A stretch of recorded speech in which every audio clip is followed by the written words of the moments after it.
Hello, friend. Let's go.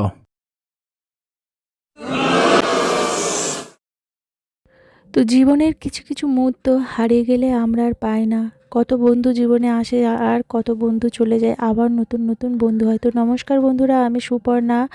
আর আজকের একটা সন্ধেবেলায় কালী পুজো বাড়িতে এসেছি। আর এখানে দেখো এখনও ঠাকুর এসে পৌঁছায়নি, আমরা সন্ধে সন্ধে নাগাদ চলে এসেছি, ওই 7:30 নাগাদ। তো তারপরে এই বাচ্চারা তো খেলাধুলা করছে। তো তোমাদেরকে তো বলাই হলো না কোথায় এসেছি। এই যে দেখুন ম্যাডাম বসে আছেন। তো এই একটা নতুন বান্ধবী আর কি, বান্ধবী বলতে মেয়ের স্কুলের বান্ধবী, মানে ওর বন্ধুর আর কি বাড়িতে এসেছি। তো ওরও বন্ধু আর আমাদেরও নতুন বন্ধু হয়েছে। আর আমার মেয়েরা যে কি খুশি কি বলবো, আমরাও যেমন একটা করে নতুন বন্ধু পেয়েছি, সেটা কিন্তু সম্পূর্ণ ওদের জন্য। তো তারপরেই ওয়েট করার পরেই ঠাকুর চলে এসেছে। তো ঠাকুরটা আসতে একটু দেরি হয়ে গেছে। তো বাচ্চাদের কোনো ব্যাপার নয়, ওরাও আনন্দ করছিল আর আমরাও এদিকে সবাই মিলে ফটো তোলাতুলি আর গল্প গুজব করে চলছিল। তো যাই হোক, ঠাকুর চলে আসার পরেই ঠাকুরের হচ্ছে কি মালা পরিয়ে দিচ্ছে, তারপরেই ঠাকুরের মণ্ডপে ঠাকুরকে তুলে দেওয়া হবে।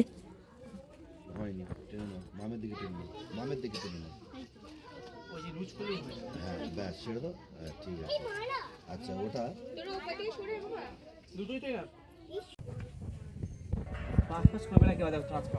তো ঠাকুরের যেহেতু মালা পরানো রেডি, তো এইবারে বরণের জন্য সব রেডিও হয়ে গেছে, এবার ওরা বরণ করবে।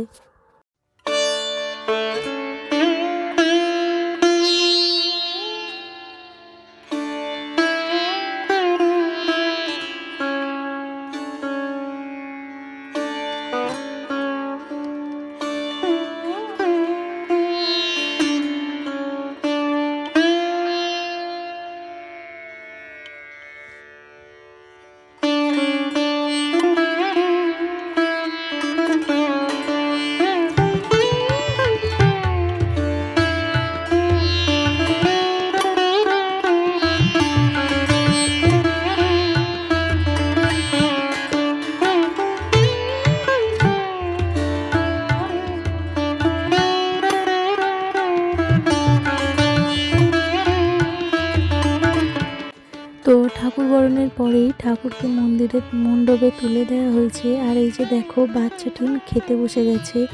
তো আজ ওরা এই যে একসাথে বসে গেছে, ওদের কিন্তু কাউকে গালে তুলে খাওয়াতে হয়নি, সম্পূর্ণটা ওরা নিজেরাই খেয়েছে।